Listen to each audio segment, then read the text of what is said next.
that you'll enjoy the rest of our presentations today. So let me begin. Clicker.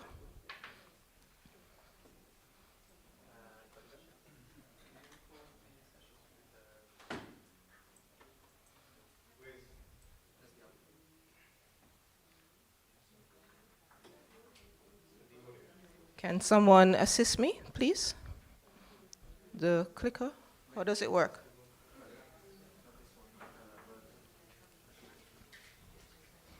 So I can just tell a little bit about myself. So I'm the principal investigator in this project, Disaster Capitalism in the Caribbean. Which way is forward? This is better. Okay. All right then. Thank you so much. So I am the principal investigator at the University of the West Indies, and we have in the room Professor Tommaso Ferrando from the University of Antwerp, who is the co-investigator, our research assistant, Christina Doherty, who has been with us through 2 projects. Unfortunately, she was unable to make here because she got a brilliant job and she has to put her priorities straight. And of course, David Barito, who is in the room and helping us to make this event successful, hailing from Colombia, but now in the United States. So welcome and thank you for supporting this project.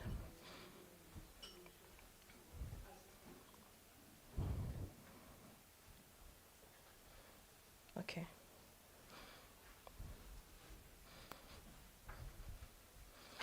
Okay, the Caribbean in the context of disaster. The Caribbean was really born in the belly of disaster, yet it's not really natural disasters that are plaguing our region. If we can recount statistics such as those provided by the United Nations Office for the Coordination of Humanitarian Affairs, we're familiar with facts like the Latin American and Caribbean region is the second most disaster-prone region in the world, with 152 million persons affected by over 1,200 disasters between 2000 and 2019, and we're still counting. Oops.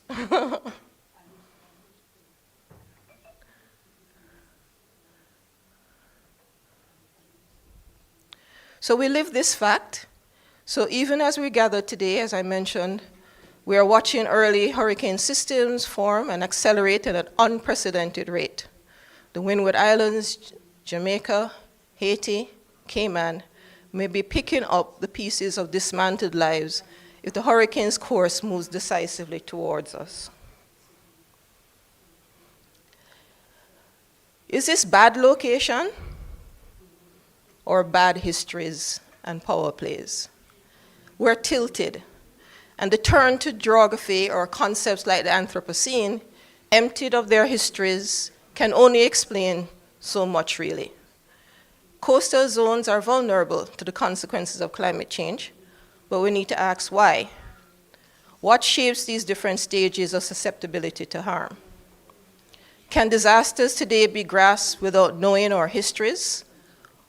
How things came to be what they are now? Or without knowing how these histories are being produced? How these spaces of disaster are being engendered and rehearsed each hurricane season? Why are we so confident that stories of disaster will unfold and humanitarian action will be needed? For these histories, I argue that we need another word other than vulnerability to be associated with this experience of disasters. As useful as concepts of environmental vulnerability may be to tracking who and where will be hurt as hurricanes, floods, and fires multiply, it also suggests we are merely too sensitive to unpredictable hazards or lacking resilience to them. For this workshop, in this Open Society-funded regional network in disaster capitalism, is a concept we have orientated around to be able to take into account the forces shaping the forms of disaster we're being impacted by, and to guide our agenda for being not merely resilient, but realizing justice. Disaster capitalism typically describes the process by which governments and private sector benefit from complexly emergent disasters. And I think Emma, in our conversations before, pointed out that disasters are not events, they're processes. Yeah. So disaster capitalism comes about when certain interests, private sector and governments, benefit from these complexly emergent disasters, either economically or politically, at all scales. But, as Anthony Carrigan has pointed out, disasters are manifestations of historical vulnerabilities which are produced at the intersection of environment and society, and which cannot be disentangled from these systemic power structures.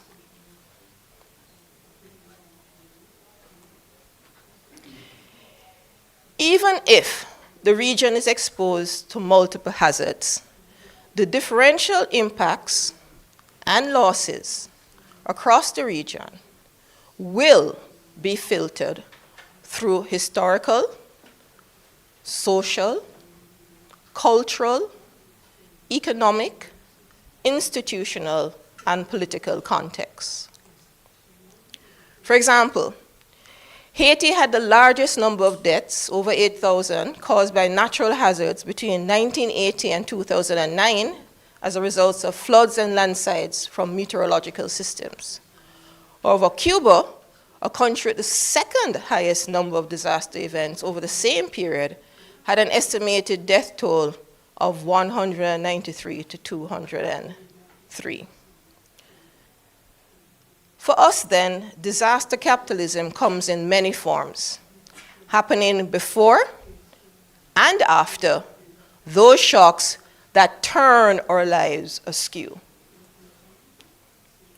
To seek redress for our catastrophically tilted lives, still being unhinged by the common but insufficiently questioned threat of disaster capitalism, and in order to resist the near-colonial privatization of our territories and our homes, pre and post the hurricane, the floods, the fires, the structural adjustment, the debt, we in the Stronger Caribbean Network have come together to break the chains of disaster that unravel our communities.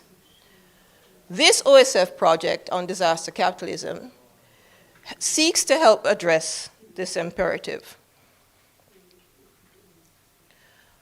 So, the description, we want to identify, map, and bring together, digitally and in presence. Here we are.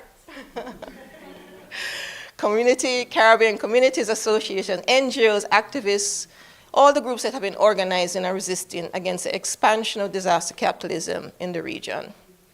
And we wanted to fill 3 gaps. One was the lack of a transnational network of actors that were fighting against the phenomena. 2 was the lack of a digital space, and we have Samia in the room. Shout out to Samia Andrewin, who is our webmaster, who has created a beautiful platform, the Stronger Caribbean Together network website, where we share our information, data, contacts, evidence, as well as our experience to each other and to the wider community. And lastly, limited access that local realities and actors have to international organizations providing legal advocacy and legal support. And we have transformed our space through the engagement of actors like the Global Legal Action Network. Shout out to Tomasa and Sarah O'Malley in the room. Which is directed by Geroid O'Queen. Did I get his name right? And we have the Climate Litigation Accelerator. So, and the Freedom Imaginaries led by Malene Alain. We have other individuals who have joined the community, and I'll identify them as well, who are our legal support. So this is our network currently. Across 10 countries, we have 14 partners. Agroprovidencia, shout out. The right way to rise up, people them. They're from Colombia. They're indigenous community in Africa, Afro-Colombian community. We have the Bernard Lodge Farmers Group. Where the farmer them? Plant up the crop them, feed the people. We have the Grenada Land Actors, Solidarity, and we're praying that the hurricane does not do devastating harm to your beautiful island. Yeah, the tourist mega resorts, the unplanned development, and then the hurricane, that's what causes the disaster. The Julian Cho Society, the Maya! What is the phrase? To be Maya and to be well, Elodio. I told you, I have my eye on that shirt. And of course, we have WAVE, all the way from Dominica. And they're associated with the Progressive Reform Movement. The Watukubuli Advocates for Viable Environments. Thank you. Say Barbuda, the indefatigable. The rock stars, Gulliver. And John and Jackie is not in the room, but big up to Jackie and all the community in Barbuda. I almost died climbing a rock cliff that they took me on, but it was worth the experience. What's it called? Gun cliff? Gunshot, I felt it. Carl Levesque Cultural Institute, Wiswell, big up in the house. The other representative is Dr. Kepler Aurelien, and it's led by Mark Arthur. Ted Cole, unfortunately. There you go. They're a phenomenal peasant organization in Haiti that's national and has been really fighting for food sovereignty. Unfortunately, we weren't able, but Pierre is on the Zoom call. Pierre, I hope your ears is ringing. Big up. The Fideicomiso de la Tierra del Caño Martin Pena from Puerto Rico. Mariguez.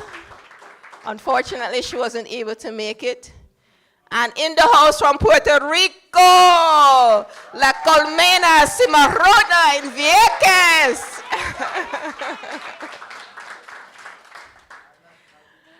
Our colleagues in Cayman, Amplify Cayman and Sustainable Cayman, unfortunately, you know they are right also on the path for this hurricane, and in the interest of being secure and safe, they weren't able to come. But big up, Amplify. And of course, the wonderful, the beautiful Christine from the Breadfruit Collective in Ghana. And our latest and newest members who will have our second presentation before we enter into all the network partners sharing their ideas on intersectional justice and advocacy and solidarity. We have Jordan and Doreen. Jamrock. So they were selected because we are hosting you all in Jamaica, and they are the young guns in Jamaica trying to defend the rights of all.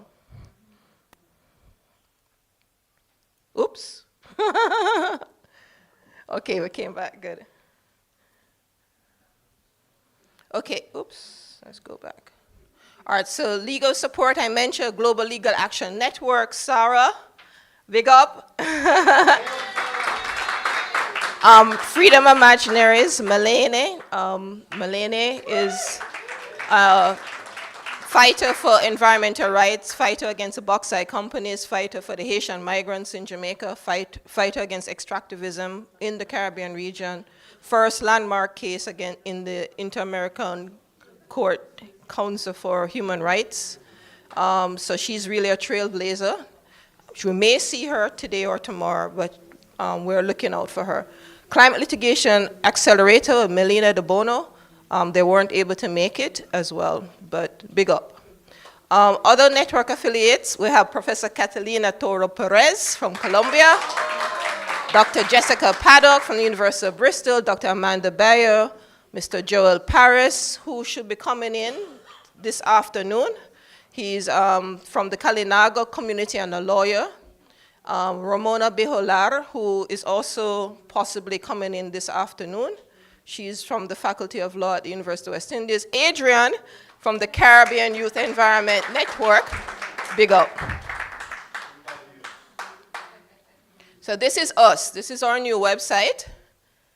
And so please connect. No, I'll close by just identifying some of the common threats and some responses to disaster capitalism that we have focused on in our network. The degradation of our landscapes and our environmental ecosystems. The degradation and loss of rights to land, rights to access to territory, homelands, and to a clean, safe, and healthy environment. Heritage disruption and loss has been the most acutely felt damage from disaster capitalism that we have been struggling against. And most poignantly, the loss of the rights to have rights, which is a logic of deracination. When you're disavowed, abused, told that you are nobody or that you don't belong, or you're distracting influence in the process, and you don't have any voice or any capacity to stand and seek justice for your community and for the generations to come. So this logic, we feel it deeply in Barbuda, but the epicenter for me is in Haiti, which is why I fight so hard for the Haitians to be present, because they have taken the struggle to the massa, and they have been beaten back, and they have not stopped resisting. So I think Haiti deserves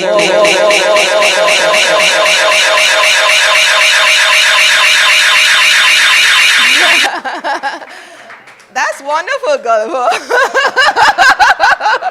That was a cosmic shout out to Haiti.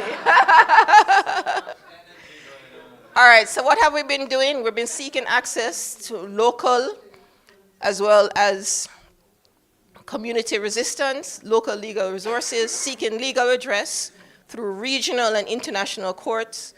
The Privy Council ruling in favor of the Barbadians is a landmark case setting precedent for the rest of the region.